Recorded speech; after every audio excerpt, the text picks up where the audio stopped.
Hello. You will not become a hero.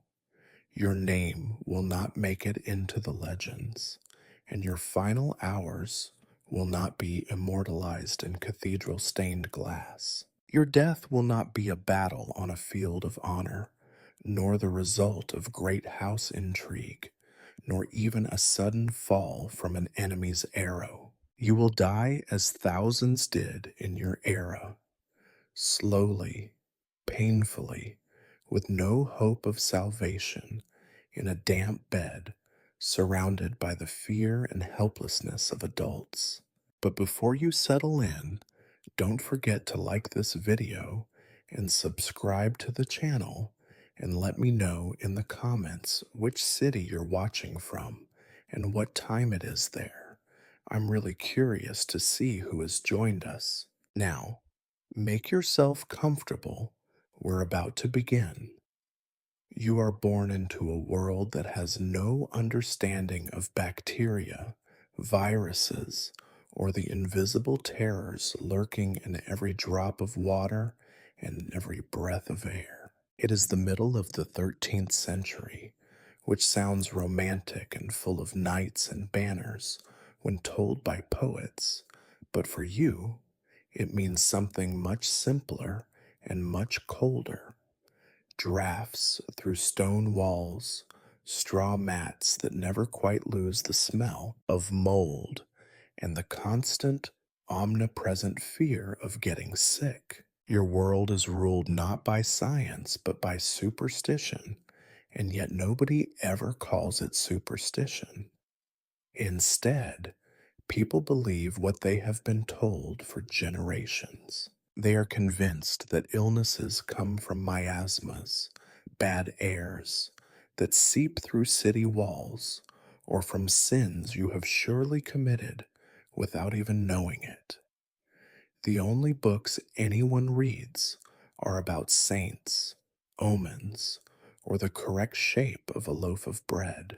From the very beginning, your days are ordered by bells: the bell for prayer, the bell for meals, the bell for sleep, and, not so infrequently, the funeral bell for someone who has just lost their personal battle with some unnamed fever. You get used to the sound, just as you get used to the knowledge that most of the children born in your generation will die before reaching the age of 20, and that this is considered nearly a blessing compared to the alternatives. For you, the idea of growing old is almost a fairy tale. The physicians who tend to you, if you are lucky enough to have them at all, are trained in the noble art of bleeding people with leeches, reading your urine for signs of divine displeasure, and prescribing remedies that might involve the dust from a bishop's tomb or a piece of holy bread soaked in wine. They wear robes and talk in Latin, which sounds impressive, but they know less about the causes of disease than the woman who sweeps the floor. Your parents watch over you with the anxious hope of people who have lost children before. There are always whispers about why babies die. Maybe the stars were wrong. Maybe the mother walked too far during pregnancy. Maybe someone in the village gave the evil eye. They hang amulets on your crib and pray to every saint they know. Your mother, in particular, seems to have an endless supply of holy metals, dried herbs, and whispered charms that she presses into your palm every time you cough. The castle you live in, though it may sound grand, is cold, dark, and constantly filled with the smoky tang of poorly cured firewood. Windows are rare, small, and covered with oiled parchment that lets in little light and even less warmth. You share your living space with rodents and insects.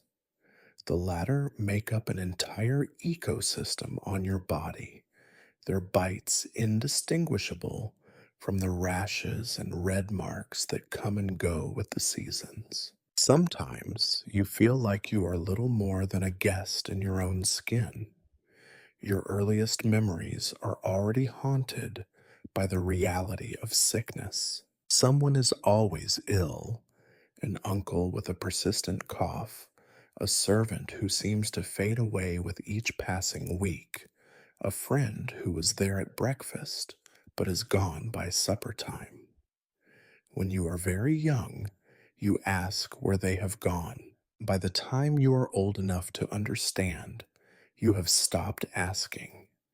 You soon realize that your greatest luxury is not a gold or silk, but simple survival. This is a world where people keep careful count of every day they wake up, almost surprised each morning to find themselves still alive. Every new cough is a potential omen of doom, every shiver a sign of some nameless affliction taking root inside you. Your childhood is not filled with stories of adventure, but with advice about which foods to avoid, which winds are dangerous, and which saints to pray to for mercy. It is a world where people spend as much time fearing death as they do living. And you, little Conradin, born into royalty, but forever beneath the shadow of fate, are about to discover exactly what it means to die a thoroughly medieval death.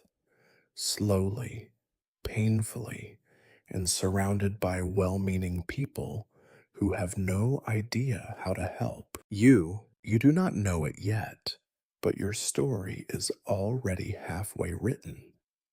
The bells will toll for you too, soon enough. From your earliest days, you are never alone. Not really. Even when you believe you are, some silent companion is always nearby.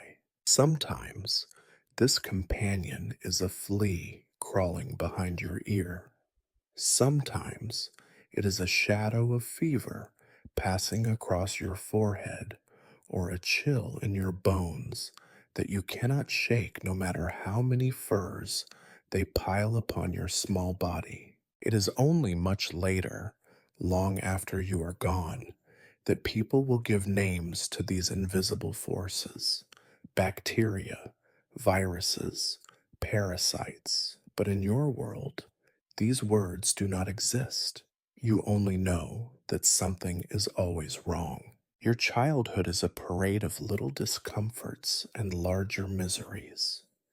Your bed is little more than a wooden frame with a lumpy mattress stuffed with straw and, if you are lucky, feathers. But feathers attract lice, and lice bring itching and red sores, and soon enough the feathers are replaced with more straw, which is at least less lively.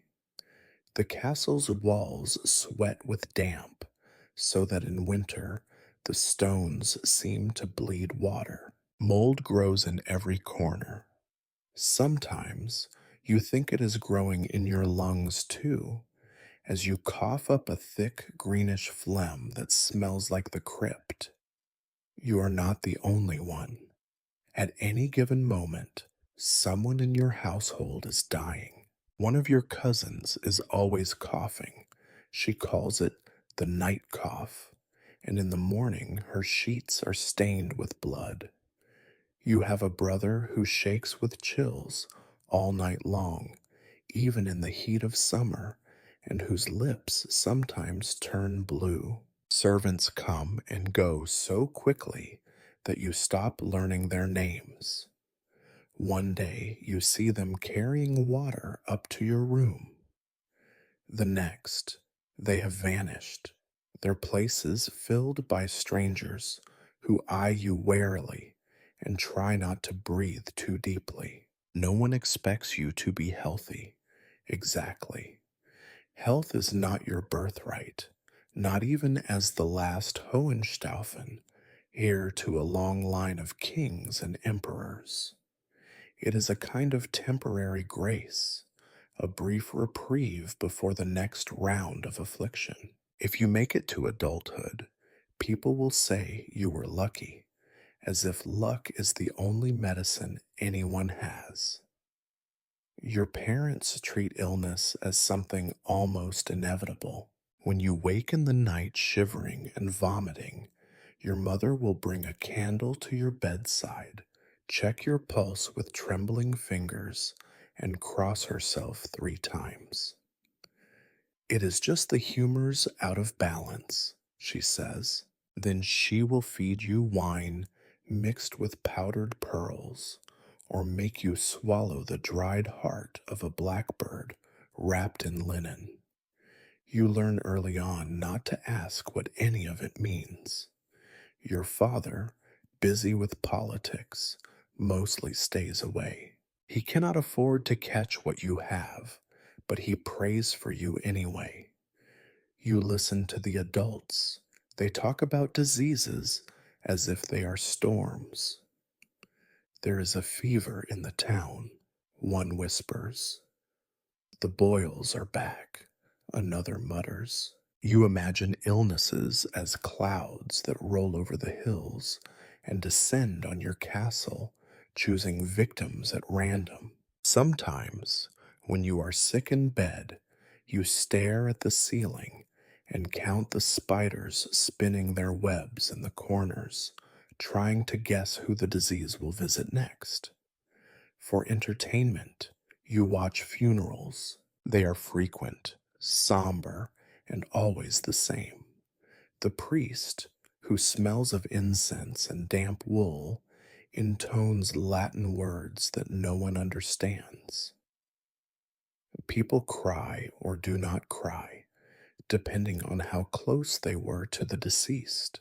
In the mornings after, your mother walks with you through the chilly halls, her eyes red and her voice trembling as she tells you to be grateful that God has spared you another day.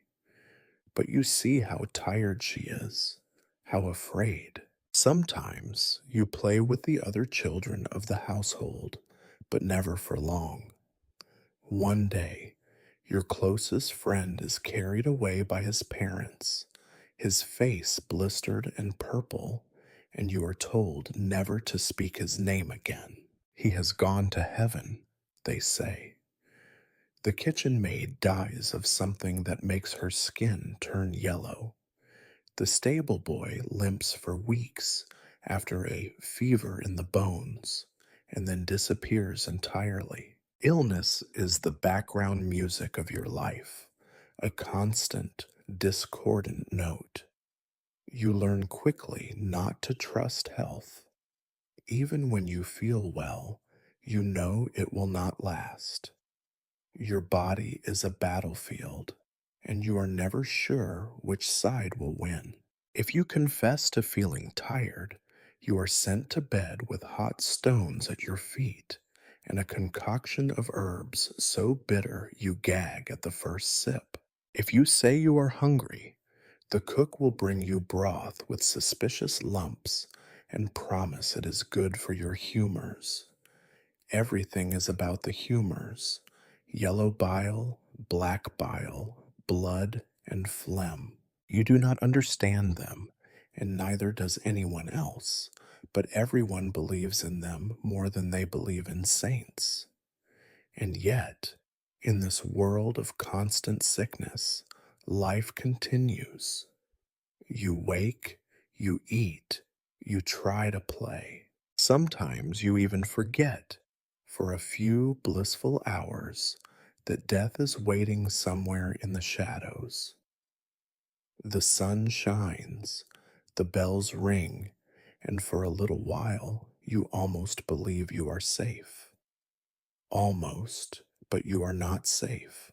No one is. Fear is your first tutor, and you are an attentive student. You learn to notice the subtle shifts in the household, the way voices hush when someone coughs, the anxious glances exchanged when a serving girl collapses in the corridor, the tightening grip of your mother's hand when you sneeze at dinner. You become an expert at reading the faces of adults. Are they worried for you or merely for themselves? In the end, it hardly matters. Fear is as natural as breathing. Your days are ruled by invisible enemies. There is always some ache, a gnawing pain in your gut after a meal, a throb behind your eyes when you wake, the steady, dull ache of a rotten tooth you dare not mention. Your body betrays you in 100 tiny ways. Sometimes you are convinced that the air itself is conspiring against you. Your elders speak of bad winds that bring fevers from the south, as if illness is a kind of weather pattern. You stare out narrow windows at the gray sky and wonder if you can see the sickness rolling in. Everyone has advice for you. Your grandmother is certain that sleeping with a clove of garlic under your pillow will keep away the night vapors. The priest insists that all suffering is punishment for sin, so you must confess every idle thought and careless word. The doctor recommends a revolting brew of boiled nettles and sheep's urine, which you manage to spit into a plant pot when no one is looking. The kitchen maid offers you a pouch of dried rosemary to wear around your neck, just in case. You accept them all because it is easier than arguing, and because you are secretly terrified that refusing any charm or remedy will seal your fate. In this world, hope is a rare and fragile thing. You hope for little things, that your supper will not make you ill, that your next cough will not be your last, that the priest will forget to ask about the apple you stole from the larder. You hope the black spots on your arms will fade by morning, that the ache in your chest will pass, that the ringing in your ears is just a passing nuisance. You do not hope for a long life.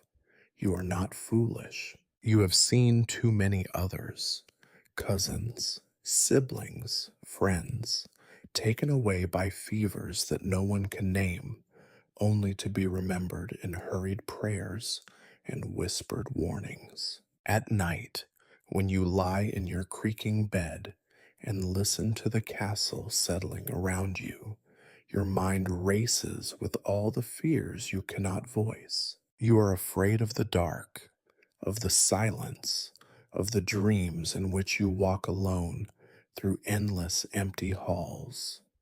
You are afraid of waking up and finding you cannot move your legs, of opening your mouth and discovering you cannot speak. Sometimes you wonder if you are already dead, and this is simply what the afterlife feels like: a cold bed, a heavy blanket, the taste of stale air in your mouth. But there are moments of hope, fragile as a spider's web. On good days, you convince yourself that you will be different, that you will grow tall and strong and live to see your own children. You picture yourself as a knight, your body impervious to pain and sickness, riding out into the sunlit fields beyond the castle. You dream of adventures, of distant lands where people do not die in childhood, and every supper is a feast. Sometimes you even believe these dreams, at least until the next wave of fever pins you to your mattress and the world shrinks once more to the circle of light cast by a single candle. You are not alone in your fear, though everyone pretends otherwise. The adults speak bravely about God's will and the glories of heaven, but you have seen the way their hands shake as they tend the sick. You have heard your mother crying in the chapel, her prayers urgent and desperate. You know that your father, for all his titles and lands, cannot protect you from what truly matters. The boundaries of your world are defined not by walls or rivers, but by the limits of what medicine and prayer can accomplish, which is, you begin to realize, very little. You cling to rituals because they are the only defense you have. You say your prayers, touch the holy relics, swallow the bitter bruise. You do what you are told because the alternative is unthinkable. Perhaps, you reason, if you are good enough, obedient enough, careful enough, you will be spared. Perhaps you will escape the fate that has claimed so many others. But always, just beneath the surface, the fear remains. It settles in your bones, curls around your heart, and whispers to you in the dark. And yet, despite everything, you continue to hope, because hope, no matter how slender, is all that stands between you and despair. You hope for a future that will never come. You fear a death that is always nearer than you think. You wake one morning with a heaviness in your limbs, a peculiar ache in your throat, and the sensation that your bed has turned to stone overnight. The air in your chamber, never fresh, seems suddenly thicker, pressing on your chest with the slow persistence of an unwelcome visitor. At first, you pretend nothing is wrong. You force yourself to sit up, to smile at the maid who brings your morning cup of sour ale, but your voice cracks, and the taste in your mouth is metallic and strange. By midday, there is no more pretending. The world swims at the edges of your vision, and sweat pools at the back of your neck, despite the chill that clings to the castle walls. You cannot stop shivering. Your mother notices, of course. She fusses over you, her cool hand pressed to your forehead, her brow furrowed with worry. She tries to disguise as annoyance. You have a touch of the cold, she murmurs, or perhaps it is the spring air. She summons the physician, whose arrival is as inevitable as the ringing of the Vespers bell. The physician enters, cloaked in authority and a robe that has seen better days. He smells faintly of vinegar and damp wool, and his hands are cold as he prods at your throat, listens to your cough, and peers into your eyes. He asks you questions in a language you only half understand, then nods gravely, as if your symptoms are a personal affront to his dignity. Humor's unbalanced, he declares. He prescribes a regimen of rest, herbal teas, and, most importantly, bloodletting. No one asks if you want this. Two servants hold you down while the physician ties a strip of linen around your arm. He selects a knife that glints dully in the afternoon light, mumbles a prayer, and makes a quick cut. The blood flows sluggishly into a shallow bowl, dark and almost black. The physician watches the level rise with satisfaction, as if the illness itself is draining away. Your vision grows blurry, your ears buzz. When it is finally over, you are left dizzy and colder than before. See, your mother says, her voice trembling with forced cheerfulness. Already you look better. You nod, too tired to argue, and let her tuck you back beneath the rough blankets. She places a charm beneath your pillow, a bit of wood said to be from a saint's staff, and tells you to rest. But rest does not come easily. You drift in and out of shallow sleep, your dreams jumbled and restless. Shadows flicker on the walls, and you imagine them creeping closer, whispering secrets and voices that sound like your own. Your skin burns, then chills, then burns again. When you wake, your sheets are damp with sweat, and your hair clings to your forehead. The air is thick with the smell of must and something sharper, fear perhaps, or resignation. Your mother comes and goes, her face drawn, her movements hurried. The physician returns each time with a new theory and a new prescription. You are made to swallow a brew of bitter herbs that makes you gag, and then another, even more vile. A servant brings you a live toad, which the physician instructs you to kiss for luck and healing. You obey, of course.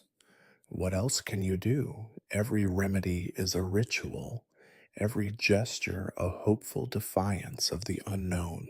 The servants sprinkle ashes at the threshold, hang bunches of dried lavender from the beams, and open the window just a crack to let the bad airs escape.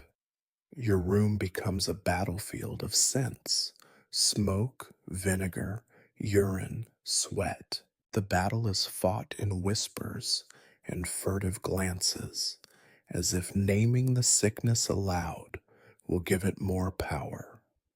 Despite all efforts, your condition worsens. The fever ebbs and flows, never leaving you entirely. Your throat aches, making each swallow a fresh ordeal. Your joints swell, your skin flushes, and you develop a cough that rattles your chest like loose stones in a sack. Each breath feels borrowed, as if the air itself is reluctant to enter your body. Your mother watches over you through the night, her face pale and pinched with exhaustion. Sometimes you see her lips moving in silent prayer, her fingers working the beads of her rosary with desperate speed. The physician, too, seems less confident. He prescribes yet another round of bloodletting, this time from the other arm, as if the sickness might be tricked into leaving if only it is pursued from enough directions. You begin to understand that you are not in control of your body, your fate, or even your own sickbed. Decisions are made above your head, whispered between adults who avoid your gaze. You are an object of concern, a problem to be solved, a vessel for remedies and superstitions. The realization is oddly comforting. If your suffering is inevitable, at least it is not your fault. You close your eyes, listening to the muted sounds of the castle, the shuffle of feet, the distant clang of metal, the soft sobs you pretend not to hear. You wonder how many others have lain in this bed, faced these same rituals, heard the same reassurances. You wonder, though you do not dare say it aloud, if any of them ever truly recovered. You suspect you know the answer. If hope is a fragile candle in the cold halls of your childhood, then the physician is the one who promises to shield its flame, even as he nearly snuffs it out with his own hands. In your illness, he becomes a constant figure at your bedside, a man of gravitas and mystery, draped in a robe too grand for the stains it bears. He smells perpetually of herbs, old sweat, and resignation. He approaches you as if you are both a sacred relic and a particularly troublesome chicken. His bag rattles with the instruments of his trade: lancets, leeches, vials of powders with hopeful labels in fading Latin. He commands attention and obedience, not because he inspires confidence, but because he represents the best weapon your family has against the invisible terrors stalking your body. His advice is a litany of ancient wisdom, equal parts confidence and contradiction. First, he must balance your humors, for all disease, as everyone agrees, is a matter of imbalance. He explains, with much gravitas, that your body is governed by four fluids: blood, phlegm, yellow bile, and black bile. He recites this as though the list is a magical spell, the answer to every mystery. For you, it is only another riddle. How could a child so thin and pale possess such a surplus of anything? His first recommendation is bloodletting, which by now has become as routine as saying your prayers. A little more, perhaps, to drive out the fever, he mutters, and out comes his lancet. You are held still, the ritual performed with all the seriousness of a royal coronation, but less joy. Afterwards, you are so weak you can barely sit up, and yet he assures you this is a sign the treatment is working. Next, he orders a poultice of boiled cabbage leaves and vinegar to be laid across your chest to draw the heat from your lungs. The cabbage steams and smells strongly of earth and rot, and you wonder if perhaps you are being partially prepared for burial. After that comes the application of leeches, each one a squirming little priest of doom, placed strategically on your skin, left to feast until they drop off, bloated with what was supposed to be your ill humors. You watch the leeches with a dull fascination. At least they seem to have a purpose. The physician is a man of remedies and amulets, of optimism stubbornly worn like a shield. He prescribes broths made from the bones of animals you never see, powders of ground up horn, elixirs that taste like spoiled apples, and cordials brewed from herbs so bitter they make your teeth ache. You are instructed to drink a concoction every hour. Never mind that it makes you gag, and sometimes brings up what little food you manage to keep down. Each new prescription is offered with a solemn assurance that this, surely, will turn the tide. He advises your mother to hang bunches of dried rue and lavender at every door, to sprinkle holy water on the walls, to burn resin in a brass pan until the room chokes with fragrant smoke. He recommends frequent fumigation, believing that thick clouds of burning sage will chase away the invisible spirits that hover at the threshold. The room is soon as hazy as a battlefield, and you cough more than ever. The physician is nothing if not thorough. He insists your head must be shaved to let the heat escape, though the chill makes you shudder. Your bedding must be changed daily, lest the illness find comfort in your sweat. Anyone who enters your room must hold a pomander of cloves to their nose, just in case the malady can be repelled by scent alone. On the worst days, when your fever climbs and your eyes refuse to focus, he brings out his most secret weapon, a draught made from the ashes of a saint's bone dissolved in wine. It tastes foul, gritty, like sacrilege. You drink it anyway. You always drink what you are given, because you are a child and because you want, desperately, to believe that someone knows what they are doing.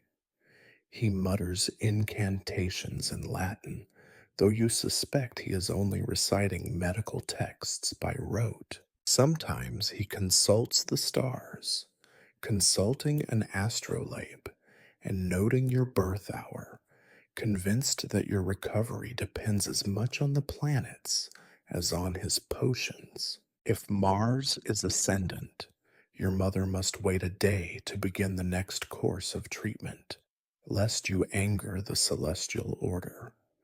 Despite everything, the physician seems almost disappointed each time his methods fail to work a miracle. He never blames himself. The illness is stubborn, he declares, but so are we. He insists you must continue, must submit, must trust the process. And so you do, because what else is there? Your world is built upon obedience and rituals, on faith in people who carry the title doctor as if it is armor. He leaves each time with the promise to return in the morning, always in the morning, when perhaps, he hints, you will feel better. Perhaps. Each day is a new regimen, a new hope, a new chance to be let down gently. The adults gather behind your door, discussing your progress in urgent whispers. You are left to stare at the beams overhead, smelling of cabbage and smoke, and wonder if you are getting better or simply learning to endure. The physician does not promise you recovery. He promises to keep trying, to keep balancing, to keep burning sage and opening veins. And so you become a patient in both senses of the word, enduring, waiting, and hoping for a dawn that feels farther away with each passing night. Once your fate as a proper medieval invalid is sealed, the castle's world rearranges itself around you. Treatment is not merely a series of medical gestures, but an entire way of life, an all consuming campaign involving your body, your family, and every available superstition. Your sickbed becomes both a fortress and a prison. Here, every hour brings a new intervention, a new taste, a new sensation to endure in the name of healing. Food is the first thing to change. You are no longer allowed the small luxuries that once made life at least mildly tolerable. No sweetmeats, no roasted meats, no pastries brought by kindly aunts. Instead, your meals become a parade of soft, tepid substances, chosen not for flavor, but for supposed virtue. The cook arrives with bowls of thin oat gruel, sometimes laced with the memory of honey, but usually as gray and bland as the sky outside your window. On special days, you are offered broth made from bones boiled until they give up their last bit of strength, sometimes with a few stray turnip slices floating as a sign of mercy. Everything is done with a seriousness bordering on the absurd. Each food is judged not only by its taste or texture, but by its impact on your humors.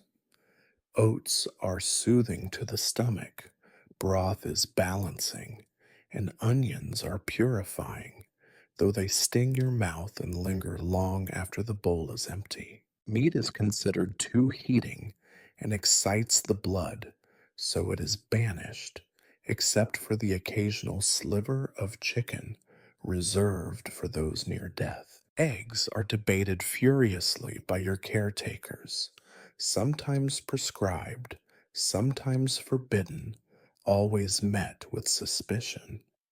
Your mother consults the physician before every meal, as if your next bite might tip the scales toward health or doom. Milk, they say, is only for the truly desperate, as it makes phlegm, and phlegm is already your enemy. You are offered instead strange mixtures, barley water, sometimes with crushed mint, or a syrup made from violets, thick and cloying. Honey is used more for medicine than for pleasure, smeared on your tongue with the hope it will draw the poison out. Sometimes your mouth is so dry from fever that even these humble offerings feel like sand. The routines become a liturgy of healing. Each meal is brought at the exact same time each day, as if punctuality itself has healing power. Your mother sits nearby, urging you to take another spoonful, her own appetite clearly vanished. The physician inspects the remains of your food, peering at the bowl with the seriousness of a priest at the altar. If you manage to finish a serving, it is cause for cautious celebration. If you cannot, a new regimen is devised, and the cook mutters about bad omens and uncooperative patients. Liquids are the next battleground. You are made to drink infusions of herbs, chamomile for calm, sage for strength, and fennel for clarity of mind. These brews range from bitter to unidentifiable, and some seem to make your head spin more than help. Sometimes the physician brings a jug of sour wine mixed with powdered root or dried petals. The taste is shocking, but you drink it down, watched intently by everyone in the room. Water itself is suspect, too often blamed for the spread of mysterious fluxes, so it is boiled and flavored, rendered strange and vaguely medicinal. Every so often, an entirely new treatment is introduced with the gravity of a royal decree. One morning, a servant brings in a rotten egg, which you are told must be placed under your bed to draw out the sickness.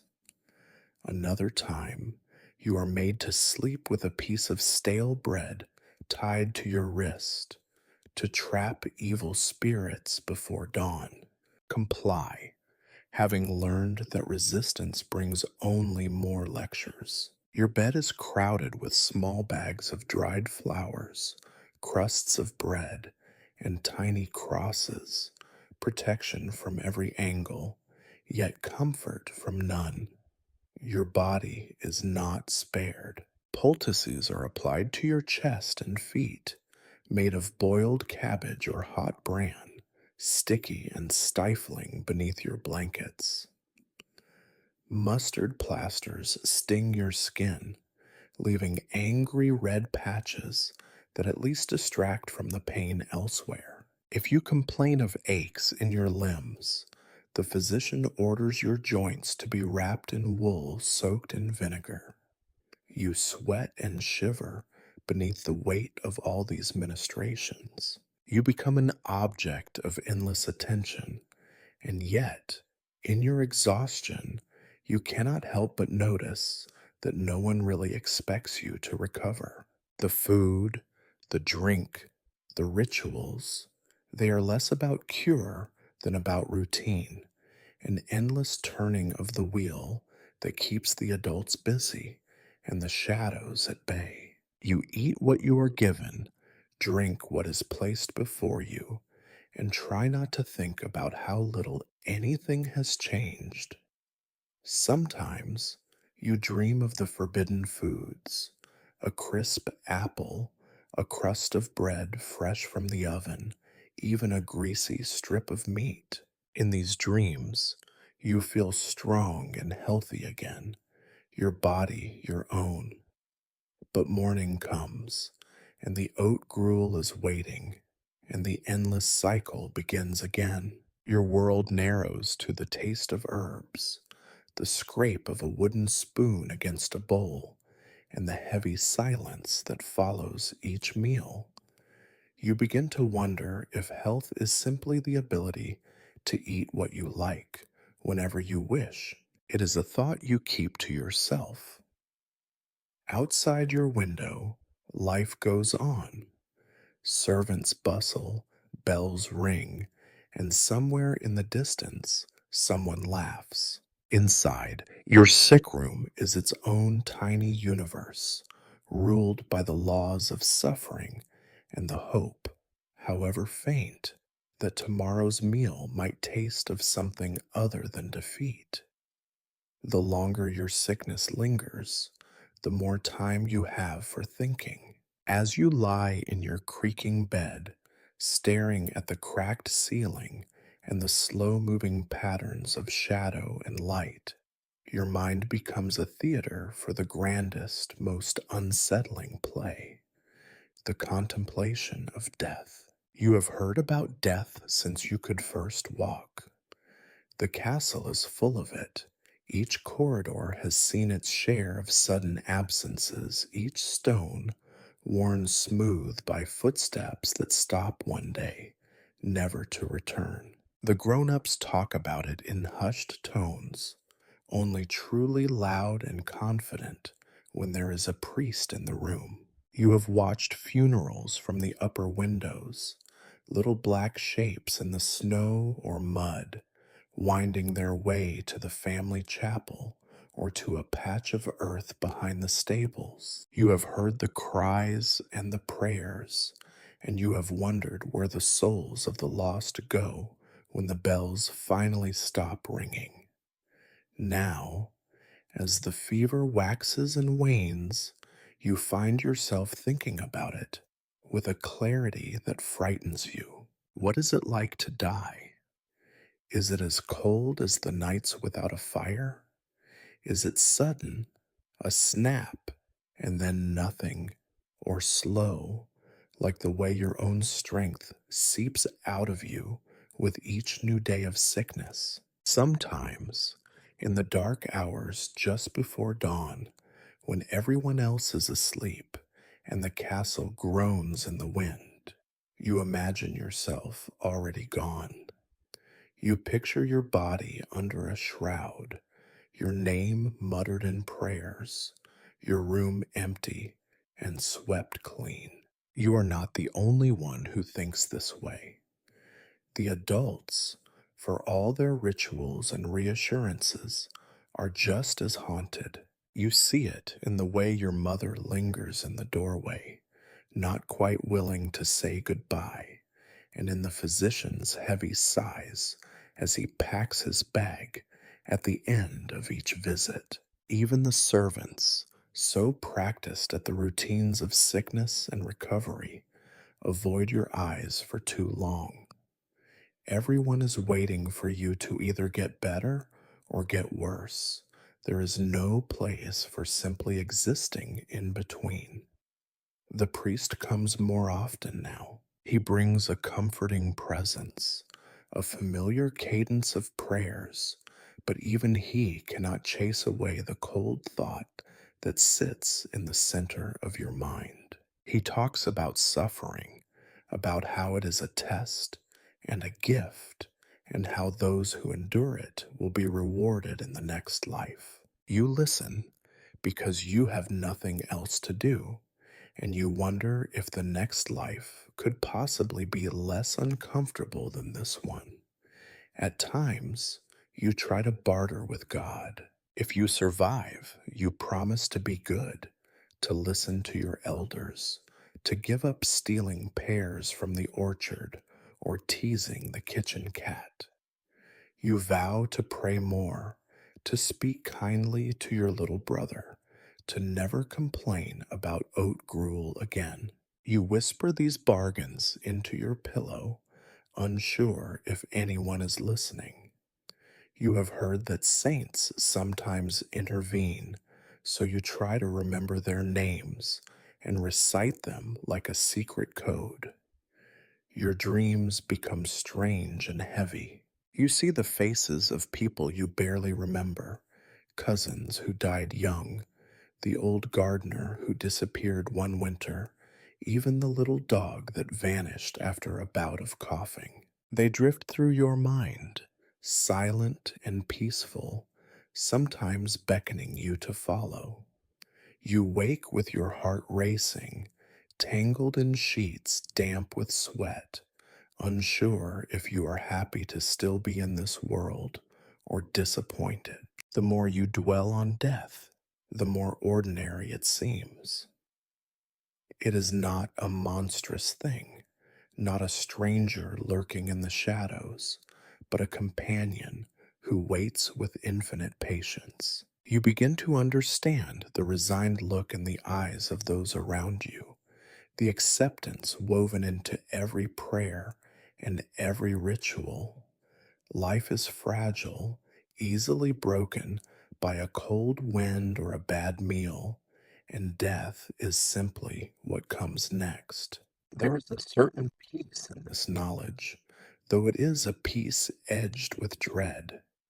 You remember stories you have been told of souls rising like smoke, of bright gardens and silent judges, of suffering wiped away like chalk on a slate. Sometimes these stories comfort you.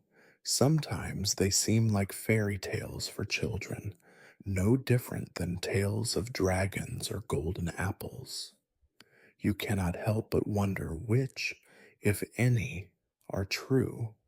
In the meantime, you continue your bargaining. You promise to endure, to drink the bitter potions, to swallow the herbal teas, to say your prayers.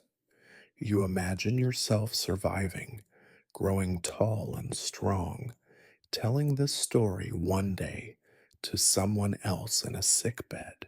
Other times, you picture the world without you, moving on with barely a ripple, your memory tucked away in a corner of the family chapel, your name a whisper in the mouth of the priest. No one says it, but you are learning what everyone in your time must eventually accept. Death is never far, never truly out of sight. It is woven into the fabric of your life, a pattern you cannot unpick. You cannot decide whether this makes you brave or merely resigned.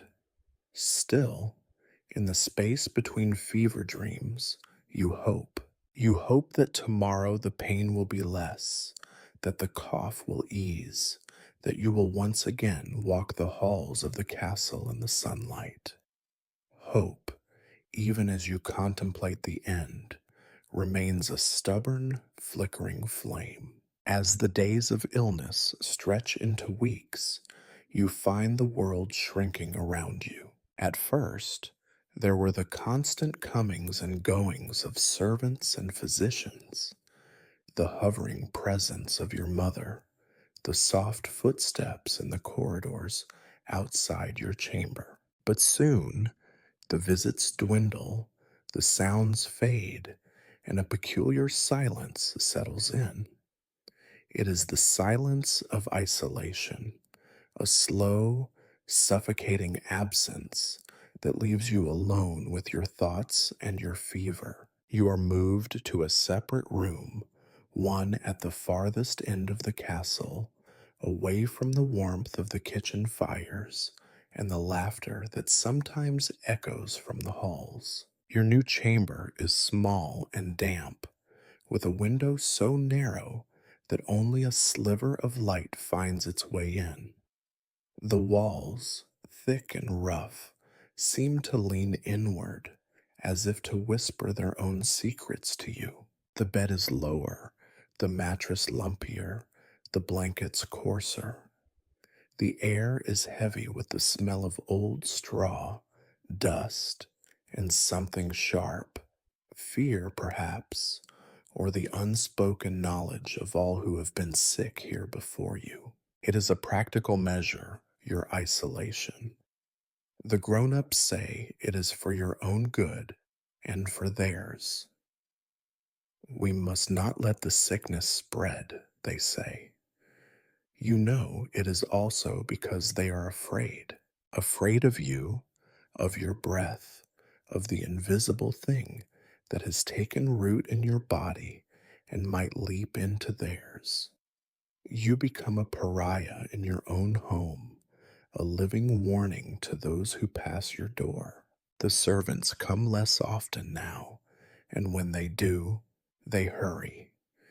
They leave your food on a stool just inside the doorway, hands covered with cloth, faces turned away. Sometimes you hear them whispering to each other as they scurry down the corridor. You catch snatches of their words: contagion, unlucky, God help him. Even the household dogs avoid your door as if they, too, sense the danger in your room. Your mother visits at first, staying as long as she dares, reading prayers aloud, stroking your hair with trembling hands. But even she grows wary. She stands farther from your bed each time, crosses herself before entering, and wears a sprig of rosemary tucked into her sleeve. Her eyes are ringed with exhaustion and something else you cannot name, a kind of grief that has not yet found its form. Eventually, her visits grow brief and infrequent, her apologies softer. It is for the best, she whispers, as much to herself as to you. You are left with the physician who comes and goes with his bag of instruments and airs of authority, and with your own restless company. Sometimes a young servant, chosen for his youth and lack of family, brings you water or cleanse your chamber. He does not speak. You see the fear in his eyes, the way his hands tremble as he changes your linens, how quickly he leaves the room. Isolation is a strange teacher. At first, you resent it, longing for the sound of voices, the comfort of touch. You imagine yourself as a prisoner, wrongfully accused and awaiting pardon. You imagine grand scenes of rescue, of return, of triumph. But as the days blend into each other, your sense of time grows thin, and the world outside your room becomes less and less real. The silence presses in on you, so heavy you sometimes think you could reach out and touch it. Fear grows in the silence. You become keenly aware of every change in your body, the new pains, the aches that refuse to fade, the odd patterns of your fevered dreams.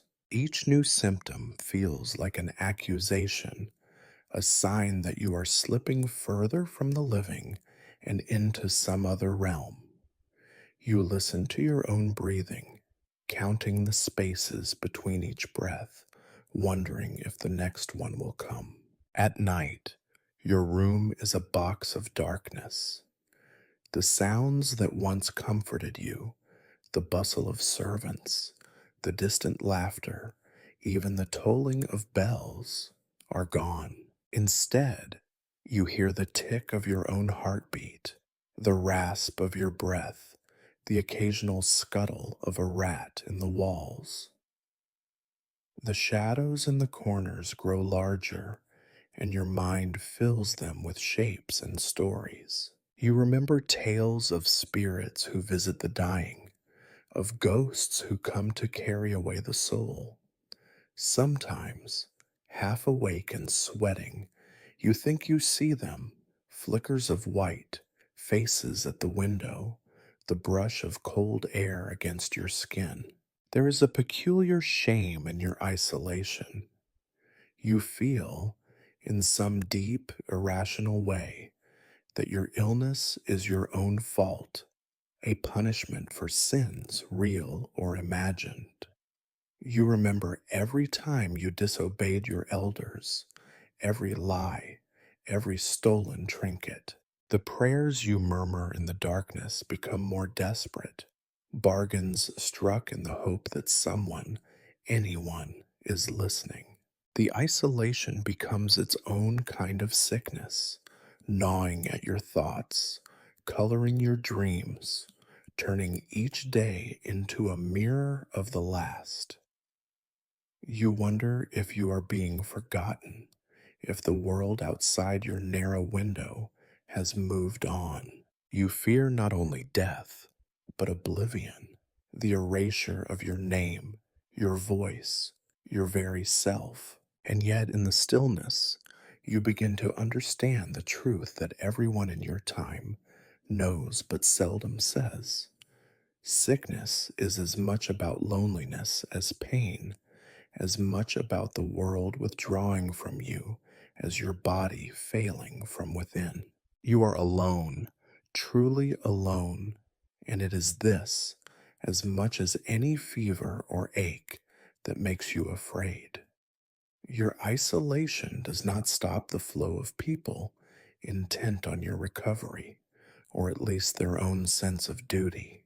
The one visitor who braves the threshold most often is the physician, your perpetual guest, and occasional tormentor. If hope could be measured in treatments, you would already be cured 10 times over, for each arrival brings a new experiment, a fresh assault of remedies that hover somewhere between science and sorcery. The physician enters your chamber with the confidence of a man who is certain of nothing, but must always act as if certainty were a shield. His bag is bottomless, and you suspect it holds not only tools, but entire worlds of theory and guesswork. His face is a gallery of moods: concern, pride, frustration, and sometimes, behind it all, the faintest glint of panic. For he too is watched, and your recovery or failure will be whispered about long after you are gone. You have become an experiment yourself, a living test subject in the ongoing war between the human body and the dark mysteries of nature. One day, the physician insists that the air must be cleansed. He orders the burning of pungent herbs until your chamber is so thick with smoke that your eyes water and your cough deepens. The next, he swings to the opposite extreme and insists on wide open windows, inviting a draft so cold your teeth chatter and your bones ache. He grows bolder with each failed cure. A heated poultice of onions and stale ale is wrapped around your neck, intended to draw out the evil. You sweat beneath its weight, unsure if the pain in your throat is improving or merely replaced by the sting of scalding compresses. The physician watches with the air of a man observing an interesting animal. Remarkable, he says, how the swelling changes color. On another visit, he announces that your body must be purged of toxins from within. He brings forth a clay jug containing a brew the color of pond water, thick with floating bits of unidentifiable plant matter. You are made to swallow it in one long gulp. The taste is so vile that for a moment you forget your illness entirely. Later, as your stomach churns and your body rebels, the physician seems pleased. The humors are stirring, he remarks, as if your retching is a sign of progress. Your skin is not spared. Ointments are smeared across your chest, some so sticky you wonder if they are meant to keep you affixed to the world of the living. Others burn and itch, their ingredients a mystery of local folklore and imported spice. Occasionally, leeches are reintroduced, old favorites hungry for whatever ails you. You watch as they cling, fatten, and fall away, convinced you can feel your strength leaving you along with the blood. One particularly inventive day, the physician produces a brass instrument and announces that a cleansing vapor must be inhaled. He sets up a steaming pot of water mixed with vinegar and rosemary and orders you to breathe deeply. You comply, your face flushed from the heat, your chest tight with hope and dread. The vapors sting your nose, make your eyes run, but you cannot help wondering if they do anything more than fog up your already clouded mind. When all else fails, your physician turns to the latest whispers from distant lands.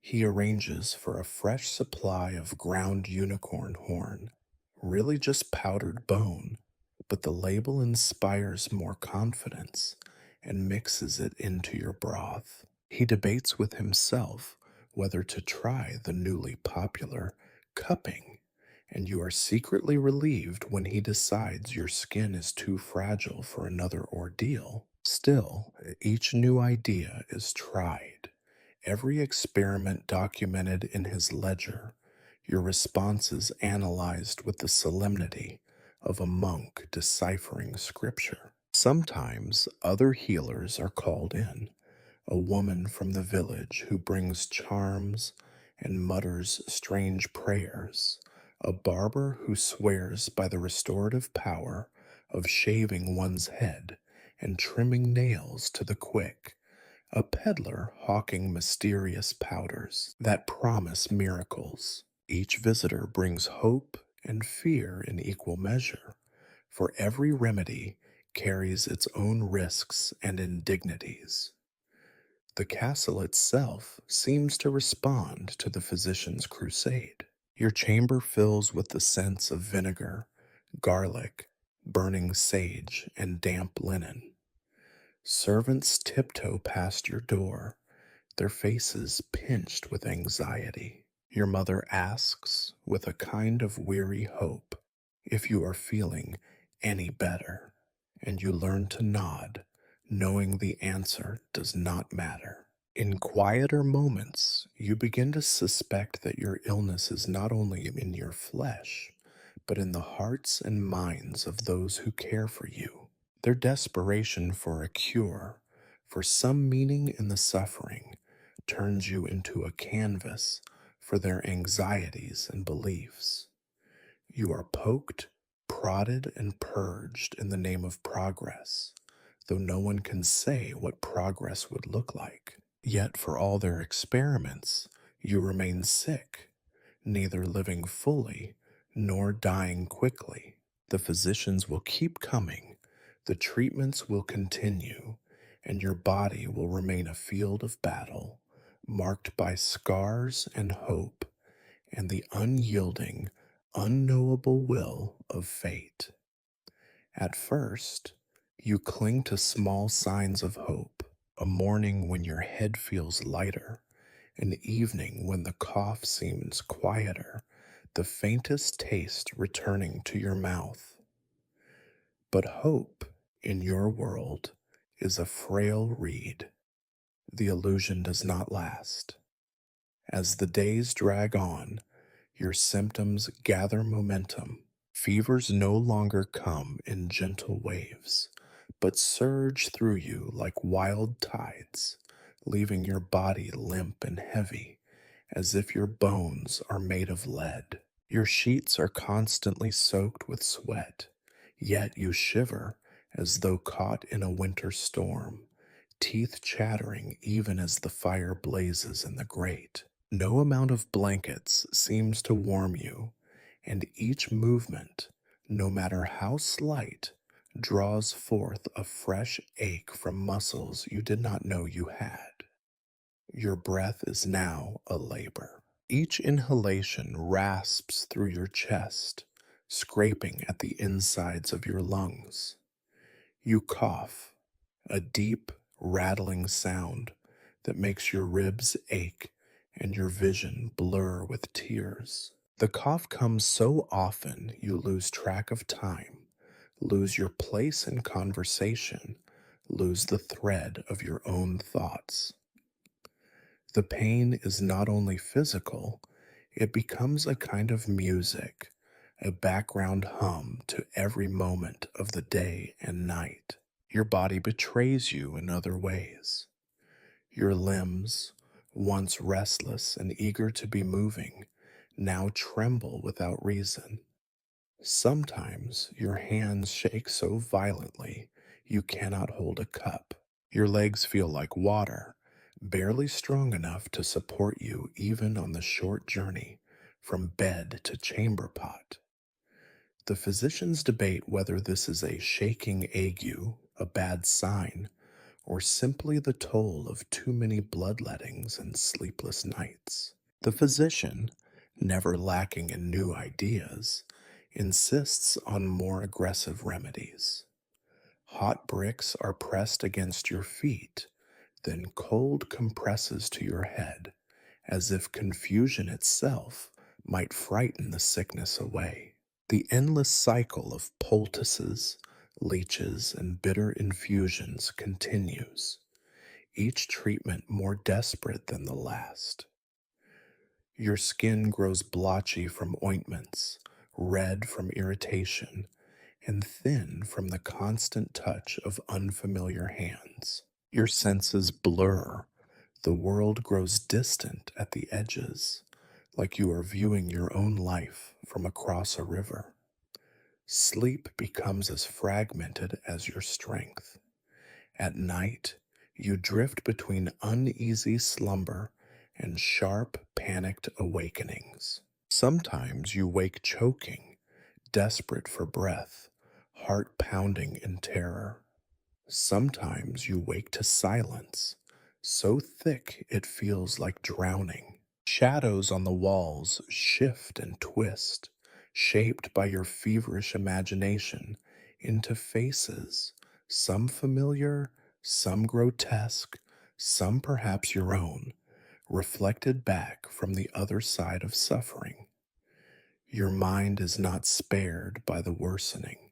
At first, you notice only a slight confusion, forgetting a prayer, losing the thread of a story.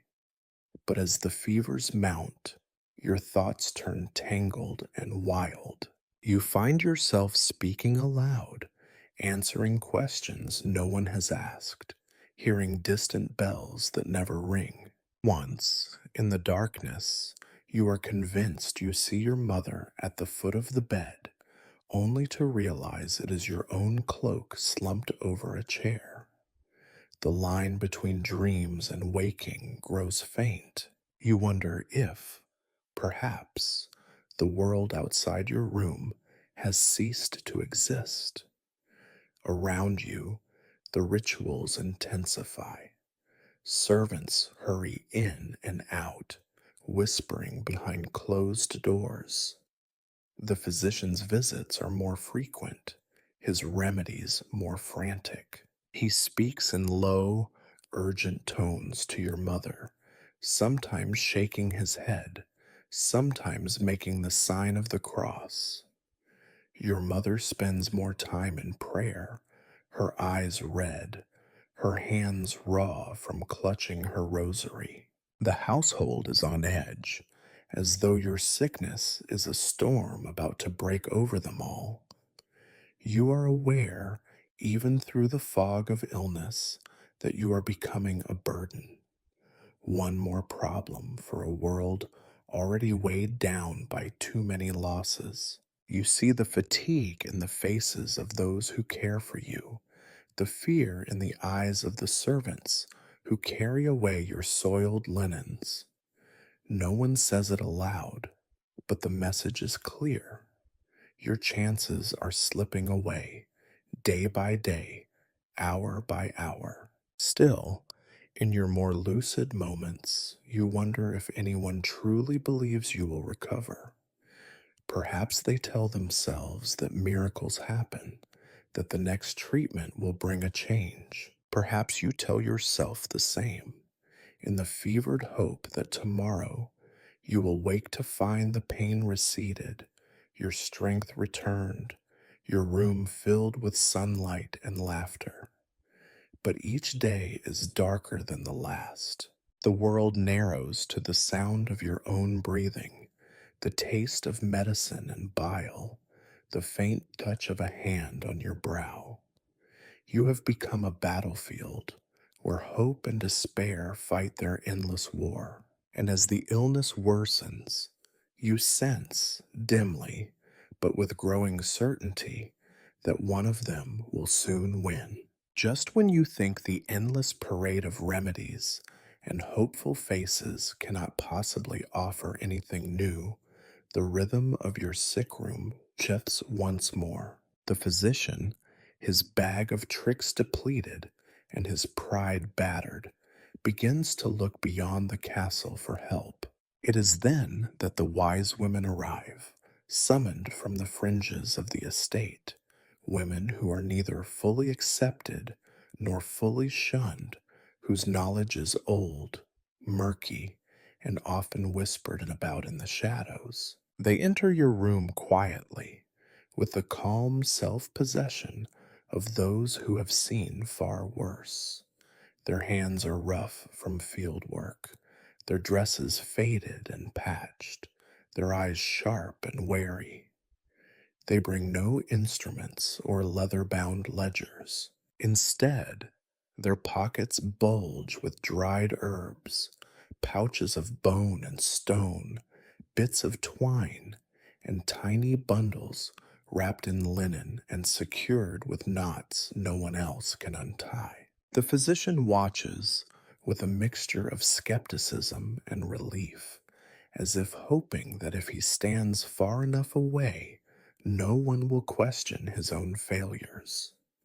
Your mother hovers, desperate for anything that might help.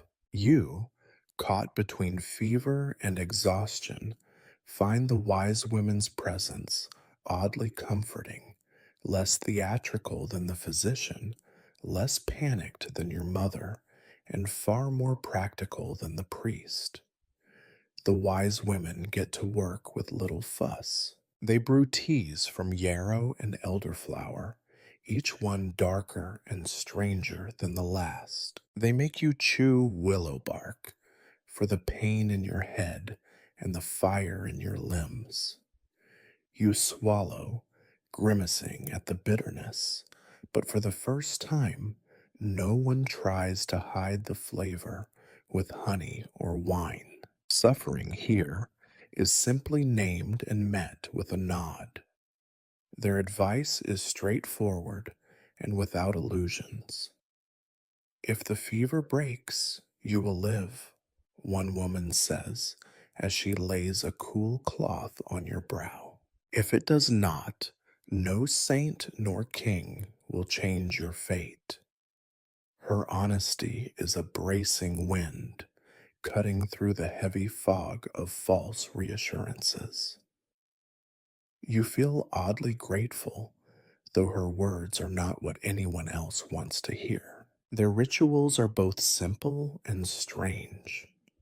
One circles your bed, sprinkling salt and whispering words in a dialect you do not recognize. Another ties a red thread around your wrist to fool the sickness into thinking you are already marked. They place a bowl of water beneath your bed to catch the evil as it leaves you. You are too weak to object, too tired to care, and so you let them do as they will. Your room fills with the scents of wild mint, mugwort, and wood smoke.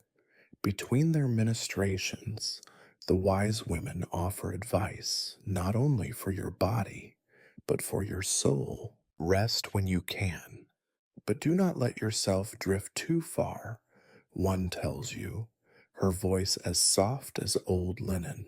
Speak to those you love, in case your words are the last you give them. You try, struggling to find sentences that will matter, but your tongue feels thick and your thoughts scatter like frightened birds. You settle for a whispered prayer and the hope that it is enough.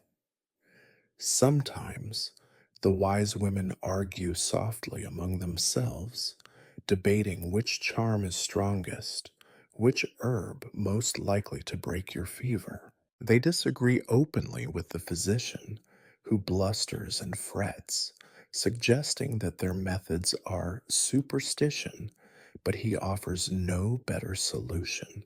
The castle itself seems to hold its breath, the servants peering around corners, eager for any sign of change. Your mother clings to every word the wise women say.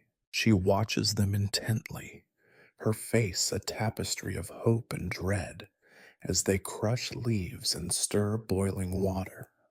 She slips coins into their palms when she thinks no one is watching, desperate to buy a miracle. When the wise women are gone, she repeats their advice to you in hushed tones, as if saying it aloud will weave a stronger spell. Your days become a quiet rhythm of treatments old and new. The wise women check your pulse, not by counting, but by feeling.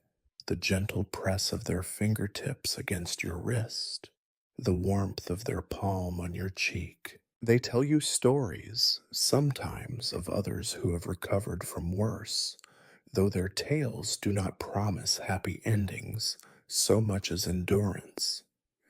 Some come back, one woman says with a small grim smile. Some do not, but all are remembered. As your fever rages, you find the rituals almost soothing. The world outside your room shrinks further until it is only the slow turning of day and night, the pattern of shadows on the wall, the murmur of women's voices, and the ever present bitter taste of herbs on your tongue. Sometimes, between waking and sleep, you think you see the wise women watching over you like old crows, patient and unafraid, as if they have made peace with the outcome long before anyone else dared to name it. When your mind is clear enough, you realize you are being prepared for healing if fate allows, or for death if it does not. The wise women do not promise either. Their advice is not to hope blindly, but to rest, to speak your truth, and above all, to endure whatever comes with as much courage as you can muster. This, too, is medicine in the Middle Ages, part ritual, part resignation, part comfort for the living as much as the dying. And so you drink and chew and listen and wait. In the creeping dusk of your illness, when the herbs and incantations have failed to restore your strength, the next and final authority enters your sick room, the priest. He comes with the weight of eternity in his step, bearing incense, oil, and a book so old the leather cover has begun to split. His voice is gentle but stern, like a teacher explaining the inevitable to a slow pupil. He smells of wax, wine, and the cold draughts of the chapel. Your mother greets him with tearful gratitude. Even the physician steps aside, his own arsenal depleted. The servants, those who dare to remain, bow their heads. The priest does not flinch at the sick room's odors or the sight of your pallor. He has seen worse. In fact, he has seen this scene many times before, always with the same script, always with a patient balanced on the trembling edge between worlds. He sits by your bed and addresses you by your Christian name, speaking as if this is a conversation you have rehearsed in dreams. You know, as everyone does, what comes next. You are invited, commanded, really, to confess your sins, not just the large, dramatic ones, which you do not possess, but the daily pettiness, the muttered anger, the envy of your cousin's boots, the ill thoughts you harbored about the cook after the third bowl of cold gruel. At first, you are nervous. Your voice is a croak, your mind muddy from fever, but the priest is patient. He prompts you gently, asking about stolen pears, harsh words, and secrets too small for the confessional but enormous in the world of a child. The questions are both soothing and humiliating, a final accounting before a world that is not likely to grant you a second chance.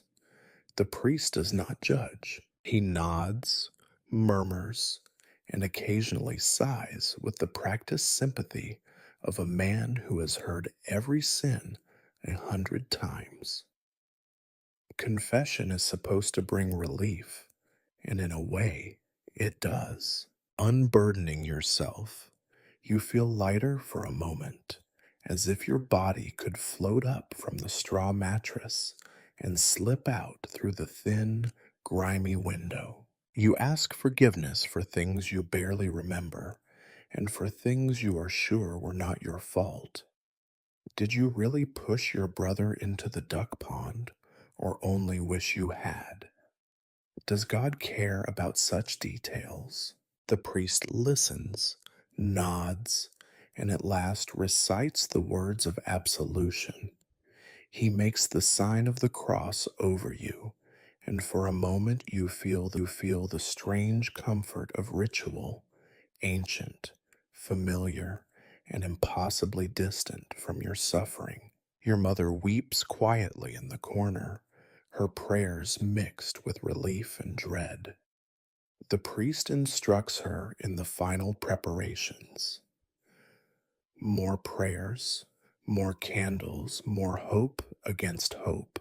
After confession, the priest anoints your forehead with oil, murmuring the prayers for the sick and dying. The oil is cool on your burning skin. The words rise and fall in a rhythm that blurs the lines between waking and dreaming. You close your eyes, trying to picture the heaven described so many times, fields of gold, music without end, reunions with all the people you have lost. But your fevered mind cannot quite conjure the image. All you see is the same dim chamber, the same faces hovering above you, the same uncertain dawn. You are offered the Eucharist, a dry wafer pressed to your tongue. Your lips are parched, but you swallow, because this is what is done. This is how you prepare for whatever comes next. The priest assures you that suffering, though incomprehensible, is not meaningless. It is purification, he says. It is a chance for your soul to shine through the cracks in your frail body. You want to believe him, or at least you want to believe that belief itself is enough. You notice that after confession, the room is quieter.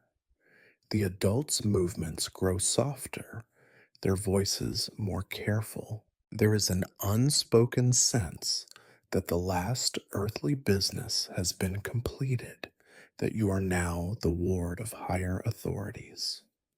Your mother prays longer, the wise women step back, and the physician becomes almost invisible. The world narrows to a circle of candlelight, the scent of incense, the rhythm of prayers, and the distant tolling of bells. At night, you repeat the words the priest taught you, sometimes aloud, sometimes only in your mind. You beg forgiveness for everything, real and imagined, because as the priest explained, it is better to confess too much than too little. You wonder if, somewhere on the other side of pain and sleep, someone is listening. Or maybe, like the wind in the rafters, your words simply drift away.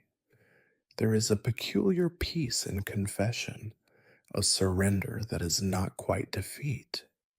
The rituals are not meant to cure, but to comfort, to ease the passage from this world to the next. For the first time, you sense that death, when it comes, will not be a sudden rupture, but a slipping away, a letting go of breath, of worry, of hope, and regret alike.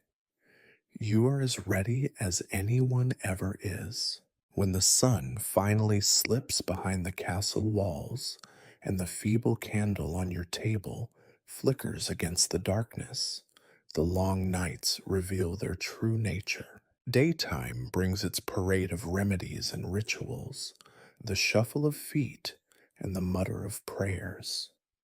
But night now is a realm apart, a cold and uncharted country where fear rules and every shadow is a messenger. You doze, drifting in and out of fevered sleep. When you close your eyes, time stutters and leaps. Minutes become hours, hours become moments, and sometimes you are not sure whether you are awake or dreaming. The familiar room twists at the edges, warping into shapes that belong to neither this world nor the next.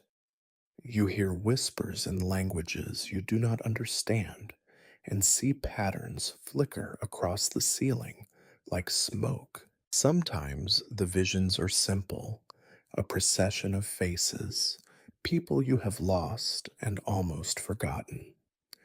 They line up at the foot of your bed, silent and watching, your cousin with her hollow, coughing laugh.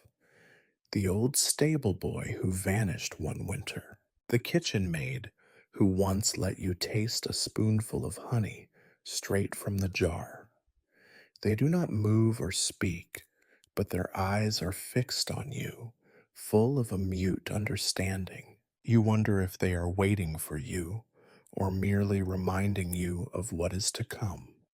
At other times, the visions become monstrous. The fever gnaws at the boundaries of your mind and conjures up shapes from your childhood nightmares. Wolves with human eyes, pale hands reaching out from beneath the bed, dark water seeping across the floor. You feel the bed shake, though you know it does not move.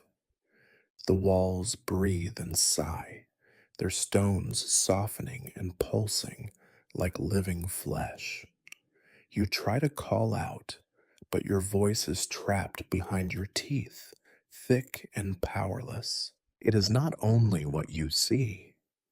Sounds creep into your ears, the clatter of distant bells, the crackle of phantom fires, the shuffle of slippers on stone. Sometimes you hear your mother's voice, soft and sorrowful, though you know she is not there. Sometimes you hear your own name whispered over and over, a chant or a warning, coming from everywhere and nowhere at once. Even the wind in the chimney becomes a chorus of sighs.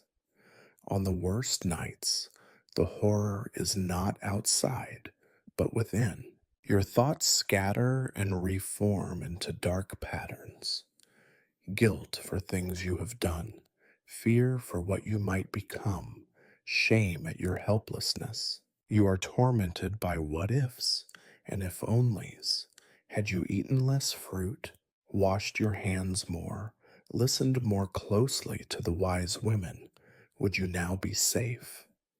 Each regret is a knot pulling tighter in your chest. Once you dream that you are already dead. You wander through the castle halls, unseen and unheard, watching the living pass by without a flicker of recognition. You find your mother weeping over an empty bed, the physician muttering to himself, the servants cleaning the room for its next occupant. No one notices you, and you realize, with a cold certainty, that this is the fate of all the dead, to watch, to remember, to wait. Yet, even amid the horror, there are moments of strange beauty. In the depths of night, the fevered mind sometimes stumbles into a sense of peace, of letting go. You dream of sunlight, of running through the fields as you did when you were well, of laughter and music and the taste of cool water on a hot day. These are not memories so much as wishes, gentle and bittersweet, visiting you as comfort and as promise. Dawn, when it finally comes, brings no real relief. You wake as exhausted as when you fell asleep, your throat raw from silent cries, your body slick with sweat. Yet you are oddly grateful for the thin gray light that seeps through the shuttered window. The shadows shrink back, the voices fade. For a little while, you are anchored once more to the world of the living. But the nights are relentless. Each evening, as the sun fades and the room grows quiet, you brace yourself for another journey into the uncertain. You know that your mind will play tricks, that the faces will return, that the horrors will circle close. You know, too, that this is the fate of many, to die not only of the body, but in the mind, surrounded by things no one else can see. And so you wait for morning, holding tightly to the last fraying threads of hope and memory, watching the candle burn down and the darkness gather, never quite sure if you are awake or already on the other side. Morning comes, but it does not bring the usual small relief. This time, the light through the narrow window is weak, barely illuminating your face, and the castle feels quieter than ever before. You sense, without being told, that something has changed. The fever's weight, now a familiar shroud, seems heavier. Your limbs are stiff, as if you have already begun turning to stone. The dreams of the night have not yet loosened their grip, and for a few disoriented moments, you are not sure if you are awake or still trapped in visions. The world outside your chamber fades into irrelevance. You no longer hear the clatter of dishes in the kitchen, the gossip of servants, or the muted arguments of the grown-ups. Even your mother's footsteps have grown light and tentative, as though she fears to disturb the balance of your final hours. She sits beside you, hands folded, eyes red and swollen. You catch her glancing at you, looking away when she realizes you are watching. Your senses have narrowed, smells are sharper, the sickly sweet odor of sweat and fever, the sharp bite of vinegar, the faint aroma of wilted flowers left in offering. Sound is a distant thing, muffled and dulled, except for the shuffling of feet in your room and the crackling of the fire, tended not for your comfort, but for the ancient ritual of warding off death's chill. You try to speak, to call for water or comfort, but your tongue feels thick, your mouth dry and useless. The physician appears once or twice, more as a witness than a healer now. His remedies are exhausted, his confidence, always fragile, is finally gone. He takes your pulse, counts your breaths, and writes something in his ledger, another tally, another loss. He offers your mother a look that says more than words ever could. The wise women, their faces etched with resignation, hover by the doorway. Their herbs and charms have lost their urgency, replaced by the somber business of waiting. You are no longer the center of a frantic campaign, but the object of a silent vigil. Every movement around you is deliberate and gentle. A cool cloth pressed to your brow, a sip of water coaxed between cracked lips, a whispered prayer from someone kneeling out of sight. No one dares to speak of hope. It is as if all the air in the room is reserved for you, as if your breath is the only thing that matters now. Time slows to a crawl. Each minute stretches impossibly long, filled with the small discomforts of a body that has nearly given up. Your skin tingles with cold, then burns with heat. Your hands lie heavy at your sides, impossible to lift. You find yourself drifting in and out of consciousness, your thoughts dissolving like mist. Sometimes, in a moment of clarity, you remember old promises, regrets, the faces of those who have already gone. Sometimes, you forget where you are entirely. The priest comes one last time, his words now softer, almost tender. He blesses you, anoints you, whispers the final prayers of commendation for the dying. Your mother weeps openly now, her tears falling on your blanket. You want to reassure her, to say that you are not afraid, but speech has deserted you. You settle for a glance, a squeeze of her hand, a faint smile, if your lips will obey. For the first time, you notice how still the room is. The household holds its breath, waiting with you, and the world beyond your window shrinks to nothing. Outside, the day continues. Horses stamp in the stables, crows caw from the towers. Life persists, indifferent to your final struggle. But in your chamber, time is suspended. You feel yourself letting go. The pain, which for so long defined your days, recedes into the distance. The noises around you blur, the light grows dim. Your body, which once carried you through sunlit fields and crowded feasts, now lies heavy and strange, a shell you are ready to abandon. In your last lucid moments, you remember the stories of what comes after: gardens and rivers, banquets and laughter, reunions with the lost. You do not know if any of it is true. What you do know is that you are tired, so tired, and the idea of rest is sweeter than any medicine or prayer. Your breath slows. The hands that tend you tighten their grip, as if they can keep you anchored for a few moments longer. Someone whispers your name, but it comes from far away, a fading echo. You slip quietly from the room, carried on the slow, unremarkable tide of death that has claimed so many before you.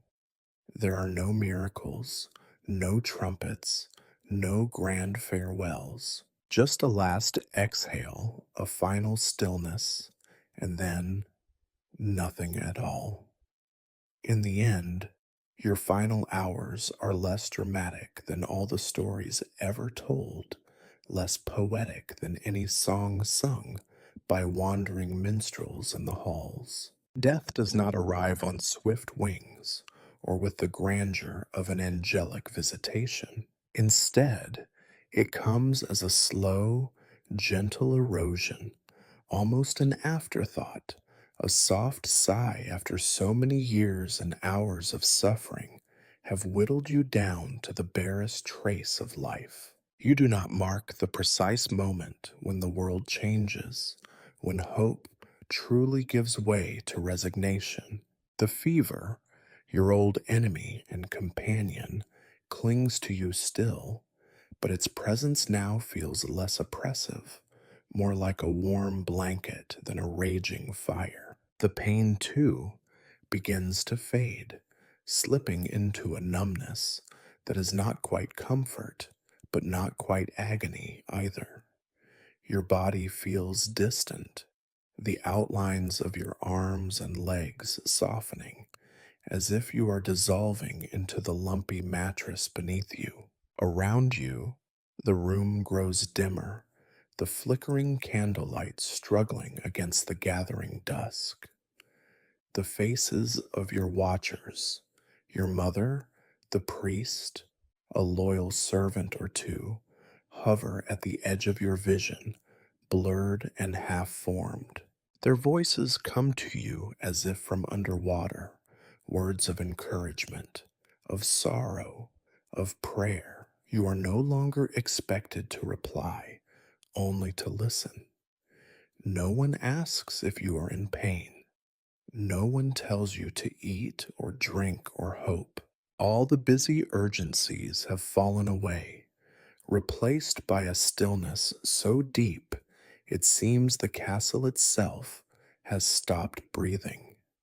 You find yourself drifting, not just into sleep, but into something wider and emptier. Your mind wanders through old memories, afternoons in the orchard, laughter over spilled milk, the first time you rode a horse, the last time you saw your father smile. The memories come unbidden, flickering in and out, leaving behind only the soft ache of things forever lost. Occasionally, a sharp sound or sudden touch drags you back to the surface. Someone rearranges your blanket, murmurs your name, crosses themselves in the old way. You feel hands, cool, trembling, beloved, stroke your hair, wipe your brow. The priest's voice weaves in and out, half prayer, half lullaby, promising peace, promising forgiveness, promising rest. You believe him, or you want to believe him, because what else is there to do? Your mother holds your hand, her thumb tracing small, desperate circles against your skin. You sense her fear and love mingled in the touch, her need to anchor you to this world as long as possible. She whispers stories you once loved, half remembered tales of knights and saints in distant lands. Her words float over you, warm and useless, but you cling to them anyway. She does not notice when your grip loosens. The household, which once bustled with plans and chores, now tiptoes in perpetual suspense. No one laughs. The servants light extra candles and keep the fire burning, not because you are cold, but because the flicker of flame is something to focus on, something alive. Even the wise women, so calm before, retreat to corners and mutter their own prayers, resigned to the inevitable. Time, always a fickle master, seems to unravel. Minutes stretch into hours, hours collapse into nothing. You slip in and out of consciousness, unsure which world you inhabit. Sometimes you dream, pleasant, formless dreams of floating, of drifting through a field where nothing hurts and no one is in a hurry. Sometimes you wake for a moment, catch the edge of a whispered conversation, a muffled sob, the scrape of a chair on stone. In your rare moments of clarity, you notice how the rhythm of the room has slowed. Breaths are held, then exhaled in shaky release. Everyone is waiting, not for a miracle, not anymore, but for an ending, an answer, a silence. The priest touches your forehead with oil once more, tracing the same ancient symbols as before. You do not know if you feel it, but the gesture is comfort enough for those who remain. In the last stretch, your breath comes slower, sometimes pausing altogether as if you are testing the world's patience one last time. There is no pain, not really, just exhaustion, deep and final, like the sea at night. Your heart stutters, beats, stutters again. Each pause is a question, each restart, a brief refusal to leave. No one shouts, no one screams. There is only the dim candlelight, the press of hands, the low murmur of prayers. Your body, which has fought so hard for so long, is finally tired enough to let go. In these final hours, you realize that death is not a visitor or a thief, but a gentle tide, washing away the last traces of resistance. You are not afraid, not anymore.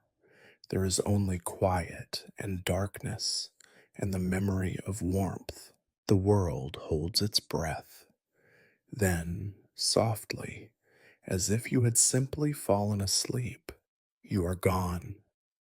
There is no clear line, no trumpet blast, no sudden crack in the world as you leave it. Your passing is as quiet as the moment before sleep.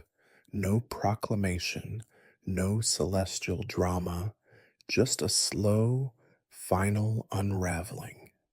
For those gathered around you, it is difficult to know the precise instant you are gone. One breath simply fails to follow another, and the silence lingers just a fraction too long.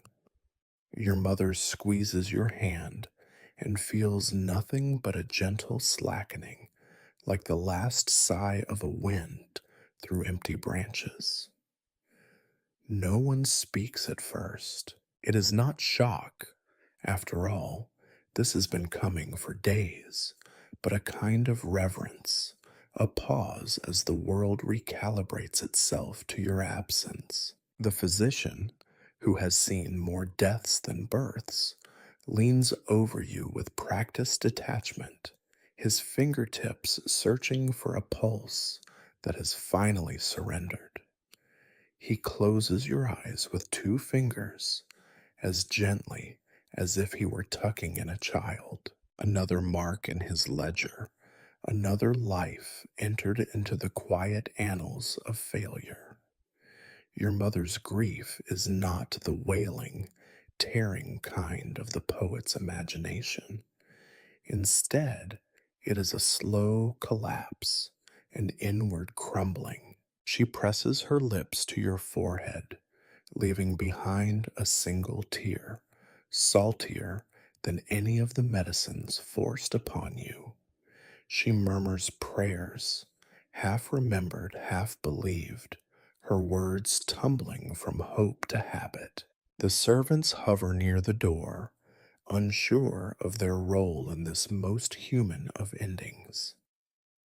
Some cross themselves, others mutter the old words, the ones not found in any prayer book. The priest, always ready for the inevitable, steps forward. He recites the prayers for the dead, voice steady and impersonal, yet softer than before.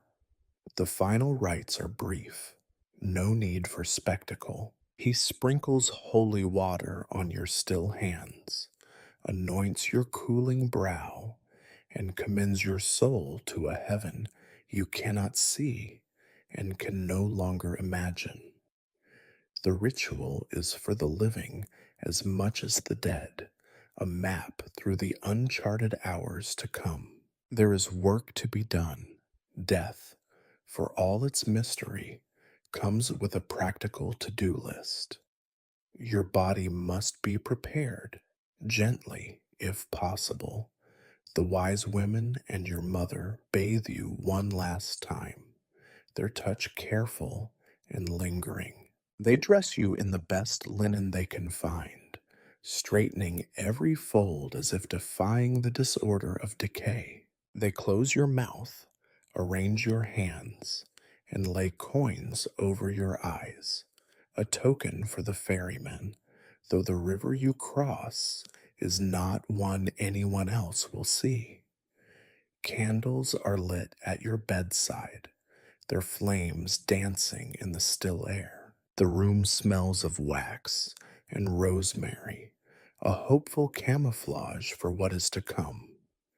Your mother sits beside you, refusing to leave, as if her presence alone can tether your soul just a little longer. The priest says his final words and departs to his next appointment with eternity. News travels quickly. Death is never a private matter in a castle. Servants relay the message, voices pitched low but urgent. He is gone. The young lord is gone. Each retelling loses something, an edge, a detail, a piece of truth. The castle, which has learned to grieve efficiently, moves into its familiar rhythms. Windows are covered, bells are muffled, meals are quiet, taken without appetite. Your passing is noted in the family ledger, a brief entry, precise and unsentimental. The chronicler will later consult the physician's notes and decide on a cause, but the details are already beginning to fade. In the coming days, new tasks will replace the old, the planning of the funeral, the division of your belongings, the anxious glances toward those you leave behind. Outside, the world goes on, indifferent. The fields are plowed, the animals fed. The great clock of seasons does not slow for a single lost breath. Yet in your room, for a while longer, time remains suspended. The last candle burns low. Your mother's prayers drift into exhausted silence, and the hush of your passing settles into the stones themselves. You do not witness any of this. Whatever you are, memory, spirit, nothing at all, you have slipped beyond the reach of hands and words and worries. The struggle is over. The story, at least this part, is done. Death, for you, is simple, a final boundary crossed, a closing of the door. But for those left behind, your absence is a new and awkward presence, settling uneasily in every room of the castle. After you have gone, life continues, but only in the way that a river flows around a fallen branch, finding new channels, reshaping itself to avoid the place where you once were. The first task is as practical as it is ancient. Your body must be dealt with, cleaned, and prepared. There are rituals for this, old and exacting, handed down through generations of those who know all too well that death is as common as birth. The wise women, with faces marked by experience, return with their bowls of water, linen cloths, and scented oils. Your mother oversees the preparations, her grief pressed into silence, every gesture a desperate act of care. They wash your face, your hands, your feet, wiping away not only the sweat and dirt of your final days, but also the fear and confusion that clung to your skin. Candles are placed at your head and feet, flickering testaments against the dark. Your hands are folded over your chest, a rosary entwined in your fingers, your eyes gently closed for the last time. Coins, always two, never one, are set upon your eyelids, the last payment for journeys unknown. If anyone in the room weeps, the sound is swallowed by the stone walls and the thick, perfumed air. Mourning, like everything else, follows a strict order. The room is cleared of unnecessary items, the extra blankets, the unused medicines, the withered flowers. These are taken away and quietly burned or buried. Better to remove all reminders of sickness, to give the living some sense of control. Your mother lingers, smoothing the linen of your shroud, tucking a final lock of hair behind your ear, whispering the kind of comfort that has always come too late. The priest returns to lead the prayers for the dead. He intones the Latin words with the solemnity of a man well practiced in loss. The servants gather in the hallway, heads bowed, eyes downcast. Each one crosses themselves, some out of faith, some out of fear, and some merely out of habit. The rituals are for them as much as for you, signposts in the confusing landscape of grief, a way to keep the world in order for a little longer. Outside your chamber, the castle returns to its routines with an uneasy energy. Meals are eaten in silence, conversations dwindle, and even the dogs seem to sense the change, curling up by the hearth instead of wandering the halls. Your possessions are quietly inventoried, divided, and put away. The clothes you wore in health are given to charity. The books you once thumbed through are placed on a shelf no one else will read from for years. Your bed, stripped and scrubbed, waits for its next occupant. For a day or two, your name is spoken in whispers, remembered in prayers, recalled with fondness, or else avoided altogether by those who fear the proximity of loss. There are awkward silences at table, half started conversations that never quite resolve. The world seems paler, thinner, as if you have taken some essential color with you. And yet, even in mourning, life persists. The kitchen must prepare meals. The stables must be tended. The fires must be kept burning. Your absence is both an open wound and an inconvenience the household cannot afford to stop, not even for grief. Duties are reassigned, chores divided, and the rhythm of days resumes its familiar, relentless beat.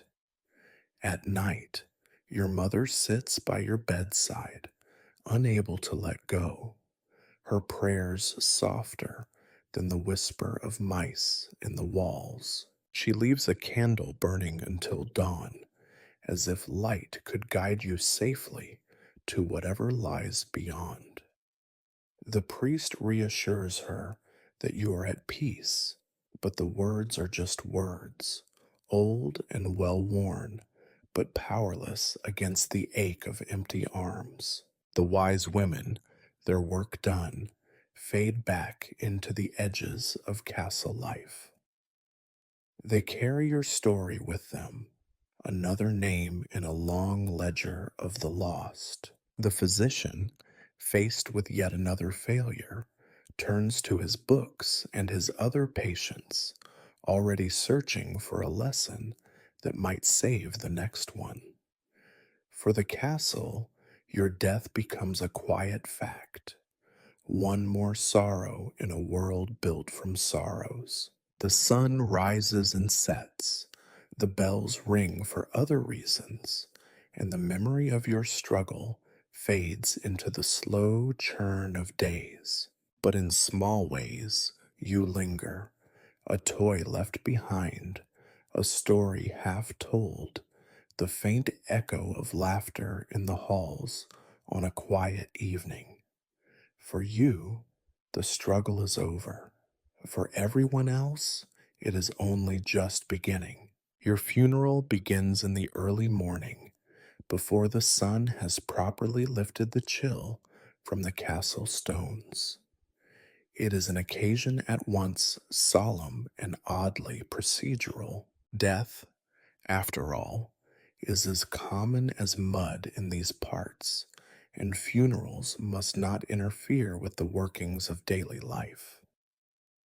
The servants know their roles, the priest his lines. Grief, if it is to be shown, is to be measured, outwardly respectful, but never disorderly. Your body, carefully washed and wrapped in its best linen shroud, is placed in a simple wooden coffin. This, too, is ritual. The coffin is undecorated. Modesty is expected, even in death, for too much display might invite envy or gossip from neighbors and kin. The wise women have already tucked tokens among the folds of linen, a sprig of rosemary for remembrance, a clove of garlic for protection, a scrap of parchment with a saint's name written on it, because one never knows what awaits on the other side.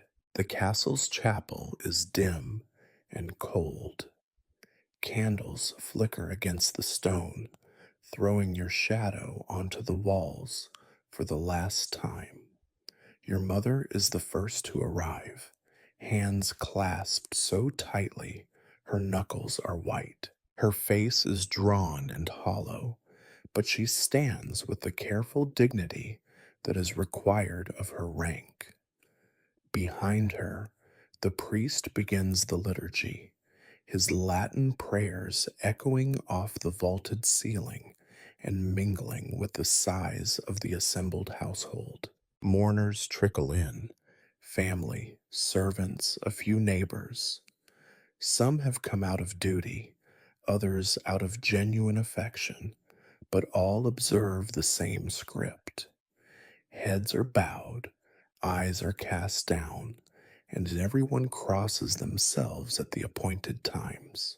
There are no passionate speeches, no open wailing, only the steady recitation of prayers, the measured responses of the living, and the soft shuffle of feet on the flagstones.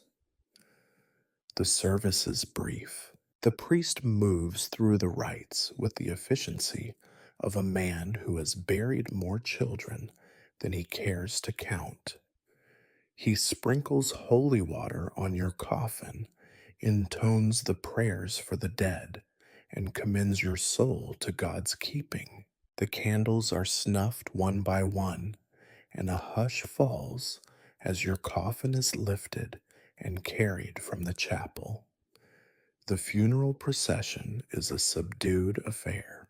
The path to the family crypt is muddy, and the mourners pick their way carefully, wary of slipping or of soiling their best shoes. The bell tolls, but not too loudly. Too much noise is thought to disturb the dead.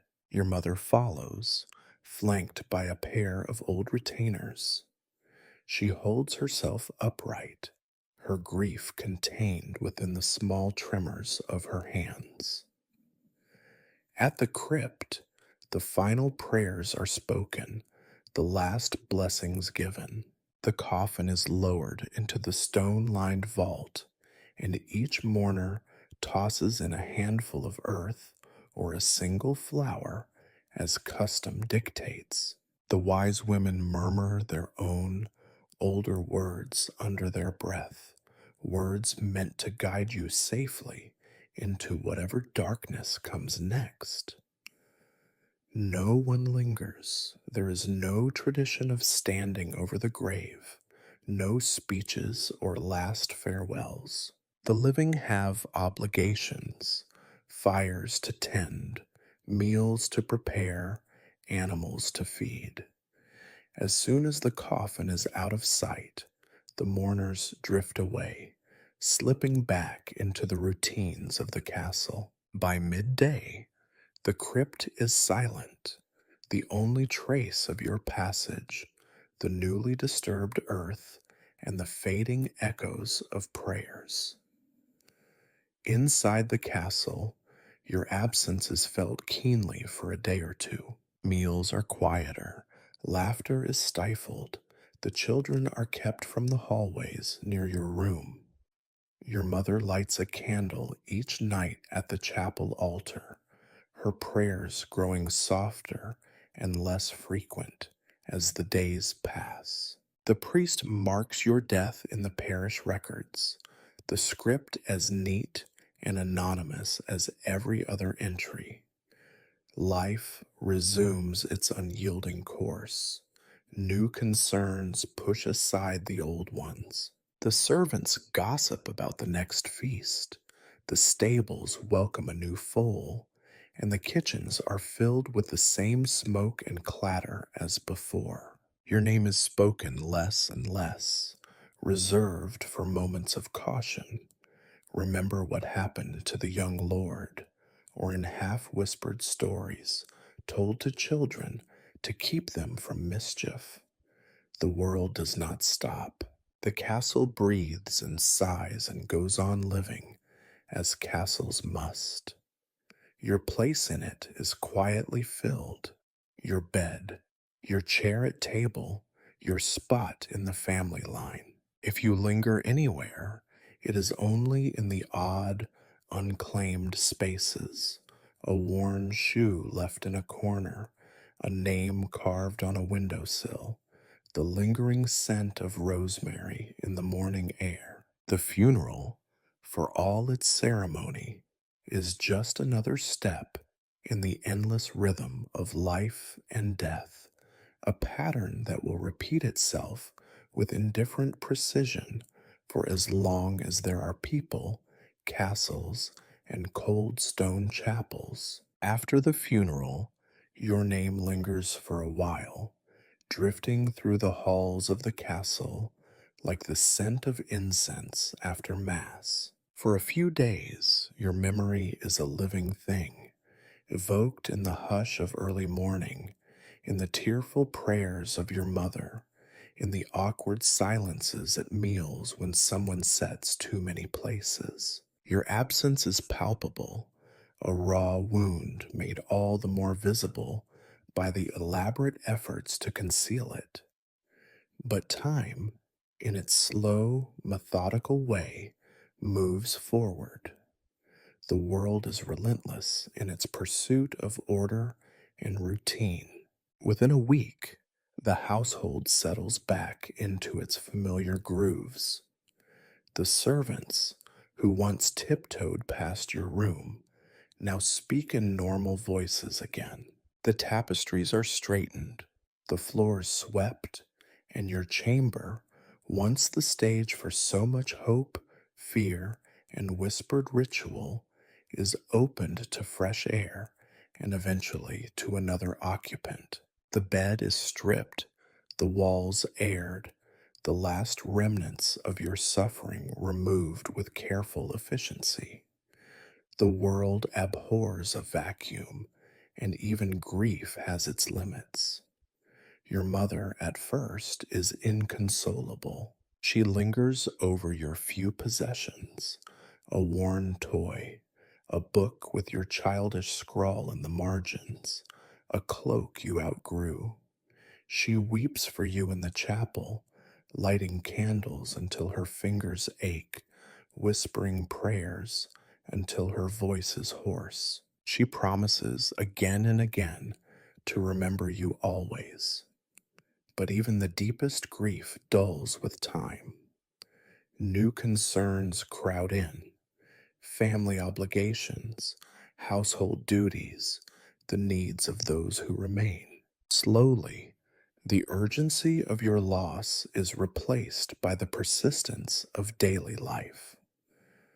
The priest, having dutifully recorded your death in the parish register, seldom mentions you again. The wise women who did what they could remember you only as one of many, a story to be shared in winter over the fire, a cautionary tale for mothers with sick children.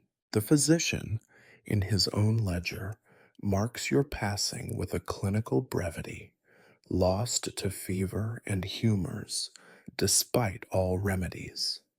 He will try new methods on others, adjusting his theories, rarely pausing to recall your face. Among the servants, your name becomes a whisper, a piece of gossip to be passed on to the next generation of maids and kitchen boys. For a season or two, the youngest children are told not to play in your room for fear of lingering spirits. The older ones lose interest more quickly, distracted by the rhythms of work, love, and the endless need to survive another winter. Your friends, if you had any left, remember you with a kind of fading loyalty. They swap stories about you, some true, some imagined, most increasingly irrelevant, as new alliances form and the youngest among them grow up. Eventually, even they forget the exact color of your eyes, the sound of your laughter, the peculiar way you used to tie your shoes. The castle, in its wisdom, absorbs your absence with practiced grace. The tapestry of its life is too large to be torn by the loss of a single thread. The places you haunted, the window seat where you once watched the rain, the garden corner where you hid from chores, the cold spot at the edge of the chapel pew become just places again.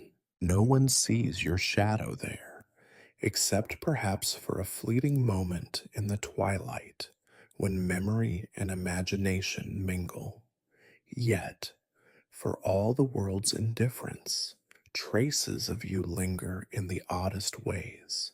An old nurse might sigh when she passes the chapel, recalling your fevered cries. A cook might pause over a bowl of broth, remembering the time you declared her gruel the very worst in the kingdom. Your mother, in unguarded moments, will catch herself saying your name as if calling you for supper. For a second, you almost return. But these moments become rare.